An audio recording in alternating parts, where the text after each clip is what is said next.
Hey guys, today I wanted to do an updates video because I realized that at the point at which I post this video, it'll be the end of February. It would be 2 months since I posted my goals for 2025, and a lot of those goals have actually come to fruition within the past 2 months. And hey y'all, if I can do it for me, you can do it for you. So this is just gonna be me checkpointing myself at this point of the year. Maybe I'll do this every 2 months just to be sure that I'm keeping up with myself as well as you keeping up with yourself, because at the end of the day, if I can do it, you can do it too. This is just like a little bit more of like a motivational video.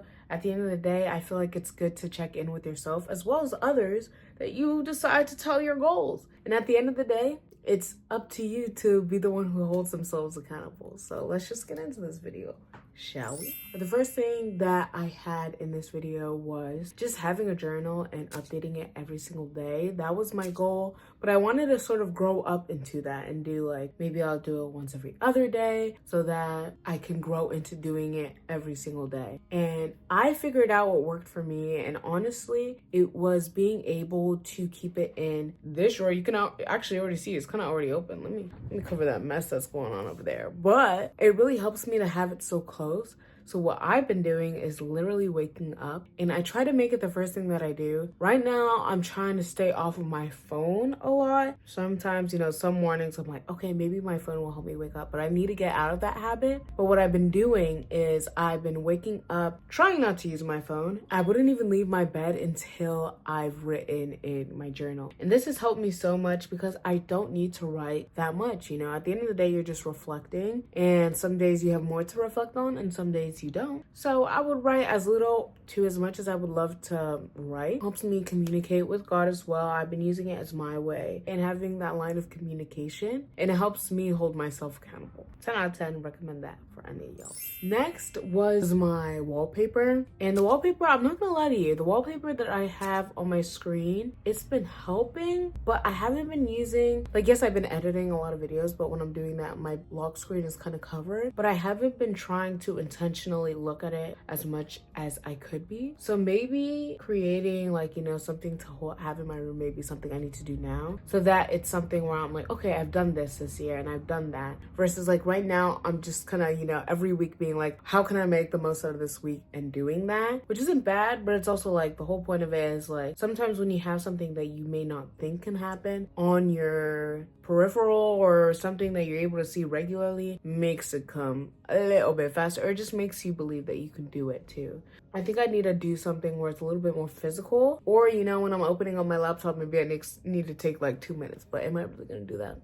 I really don't think so. That physical thing is something that I'm gonna try and push myself to do. And lastly was Notion. I haven't been using Notion as much as I should be, but I've actually spun that and been using my Apple Calendar as my sort of accountability tool. And so I've been using that every single day just to ensure that if there is something that I wanna do, I put it in my Apple Calendar. And this has been helpful as for work, as well as just other plans that I like to make. So I definitely recommend that. I do check in once in a while on Notion just because I have a lot already on there. So whenever I need something to glance at, when maybe I need a video idea, or I also just want to record something or look at the plans that I had for my business as well, it's just something good to look back to and reflect on. Maybe I need to get back into Notion and use it a little more often, because at the end of the day, I don't want to be recommending something to you guys that I don't really be using that much. And I use it, but I'm not okay, everybody needs to use this right now, as I was in this video before. Because when I first started using it, it was helping me plan it. So it was more of a brainstorming tool. But right now, for everyday sort of use, would I recommend it?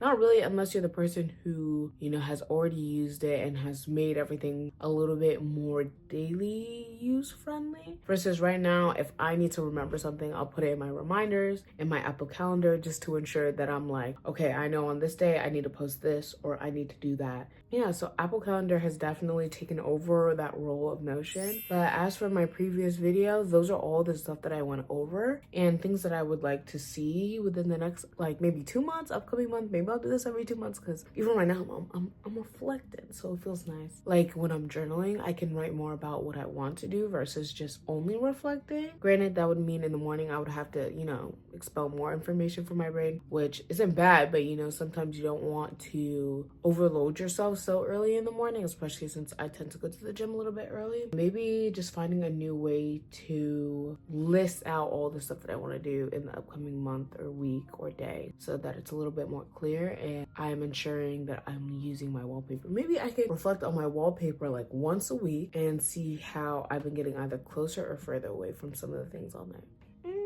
See, we're learning together. I'm trying to think of anything else. I've been going to the gym pretty routinely. I've been debating whether or not to stick with like group classes. Yoga has been something that I'm thinking about paying for classes to go to do yoga. Other than that, I've been looking into like other things such as Pilates, and it was an interesting first experience. It was a lot.